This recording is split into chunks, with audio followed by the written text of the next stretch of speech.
Hello everyone, today I am talking about apoptosis.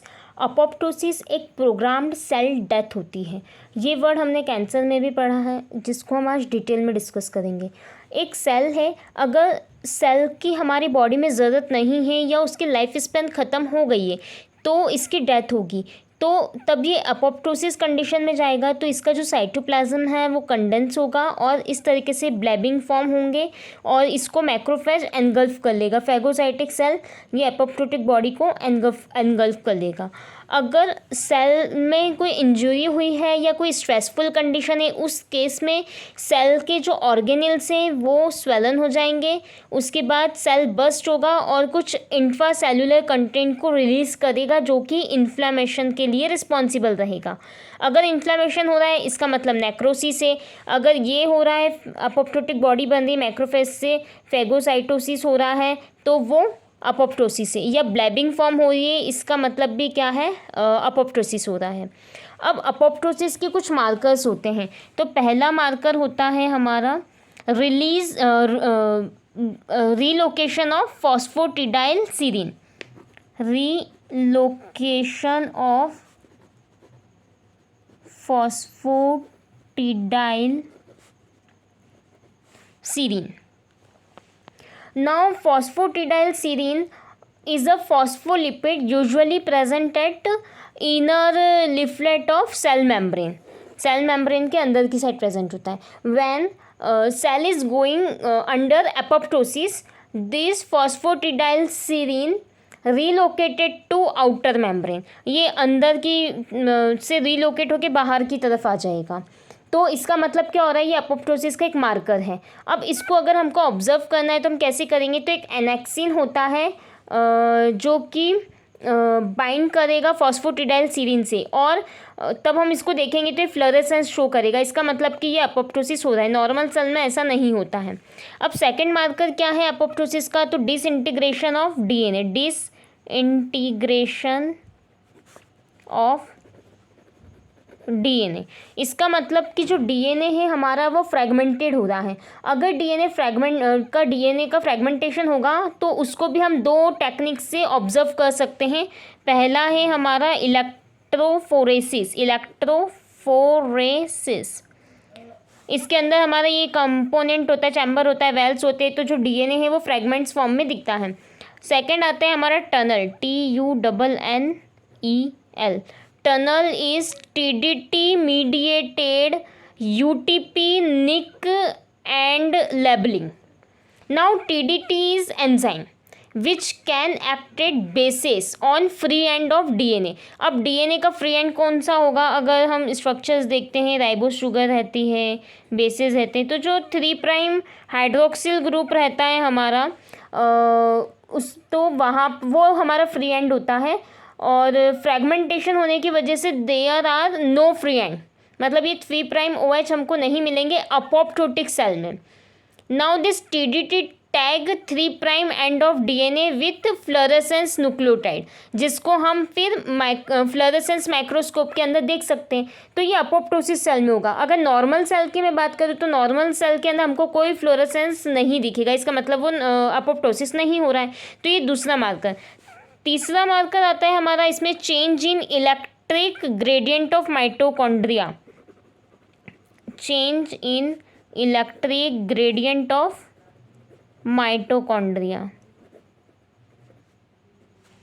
Now इसको हम कैसे रिकॉग्नाइज करेंगे, तो we will recognise by positively charge fluorescent dye which get accumulated inside the mitochondria. अगर suppose ये mitochondria है हमारा, इसके अंदर हम positively charge fluorescent dye add करेंगे, जो कि माइटोकॉन्ड्रिया के अंदर हमारी एक्यूमुलेट हो जाएगी in case of apoptotic cell. और अगर नॉन अपोप्टोटिक सेल होगा या नॉर्मल सेल होगा तो उस केस में क्या होगा कि जो फ्लोरेसेंट डाई है will not accumulated. Next marker आएगा फोर्थ मार्कर हमारा है relocation of cytochrome C।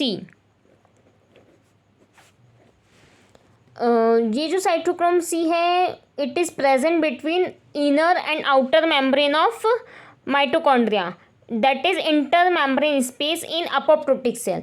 It will relocate to cytosol of cell.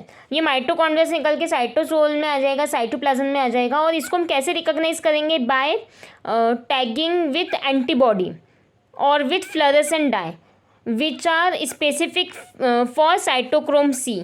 अगर वहाँ पे भी फ्लोरेसेंस दिखेगा इसका मतलब अपोप्टोसिस का मार्कर है, अपोप्टोसिस हो रहा है सेल में। अगर नहीं तो इसका मतलब वो नॉर्मल सेल है। तो ये 4 तरीके से इसके मार्कर्स है, 1 2 3 4। इसके अलावा अगर हम फैक्टर्स की बात करें कि अपोप्टोसिस में कौन कौन से फैक्टर्स होते हैं, तो सबसे पहले आता है हमारा प्रोटियोलिटिक एंजाइम। प्रोटियोलिटिक एंजाइम से हमें समझ में आ रहा है कि कुछ प्रोटीन का लिसिस होगा, कुछ ब्रेकडाउन होगा। अब ये जो प्रोटियोलिटिक एंजाइम होते हैं ये होते हैं हमारे कैस्पेजेस। Now these are the enzymes, so they must be consisting of active sites। हमने देखा एंजाइम में एक्टिव साइट होगी और this active site consist of amino acid that is cysteine and the site where it gone to cleave the protein. जहाँ पर इसको cleave करेंगे वहाँ भी हमारे को अमीनो एसिड होगा और वो अमीनो एसिड होगा हमारा एस्पार्टिक एसिड।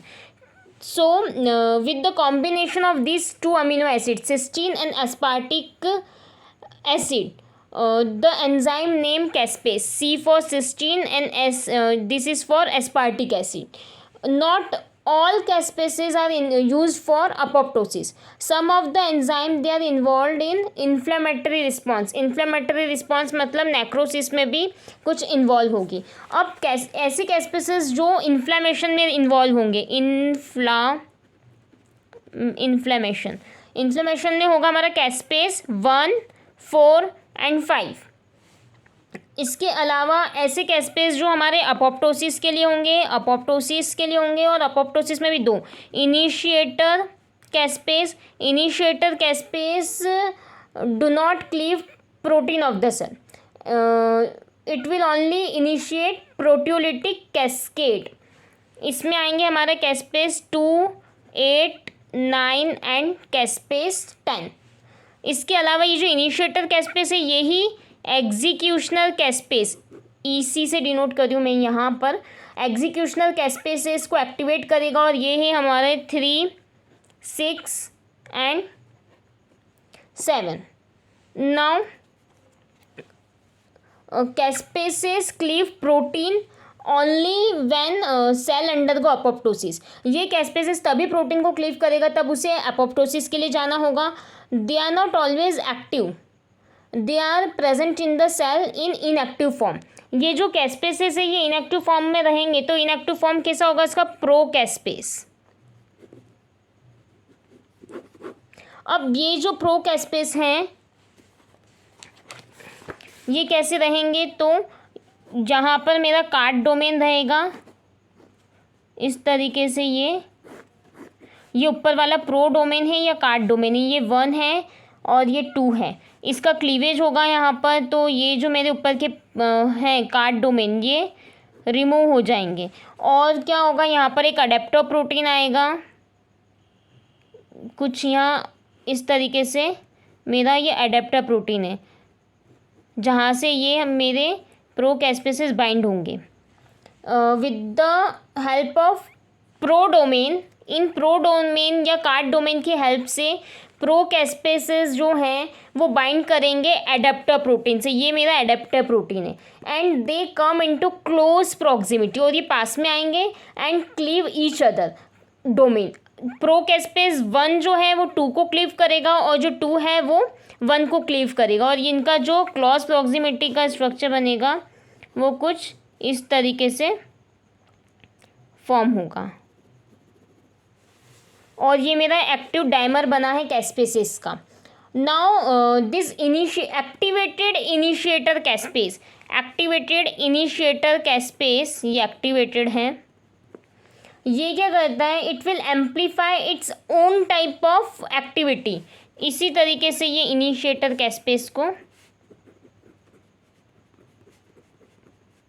एक्टिवेट करेगा और फिर ये जो इनिशिएटर कैस्पेस है ये फर्दर एक्टिवेट करेगा एग्जीक्यूशनल कैस्पेस को इस तरीके से। अब एग्जीक्यूशनल कैस्पेसेस की फंक्शन क्या है? तो पहला फंक्शन की बात करूँ मैं तो ये जो एग्जीक्यूशनल कैस्पेस है ये न्यूक्लियर लैमिन्स को क्लीव करते हैं, न्यूक्लियर लैमिन्स को क्लीव करते हैं, जो कि ज़रूरी होती है न्यूक्लियर लैमिना को इंटैक्ट फॉर्म में रखने के लिए। When this nuclear lamins are disintegrated और cleave by executional caspase which leads to destruction of nuclear lamina, इसकी वजह से न्यूक्लियर लैमिना भी डिस्ट्रक्ट होगा। And when nuclear lamina is destructed, nuclear material is exposed in the cell, nuclear material जो है वो cell में आ जाएगा and cell is going to die. तो ये पहला फंक्शन हुआ इसका।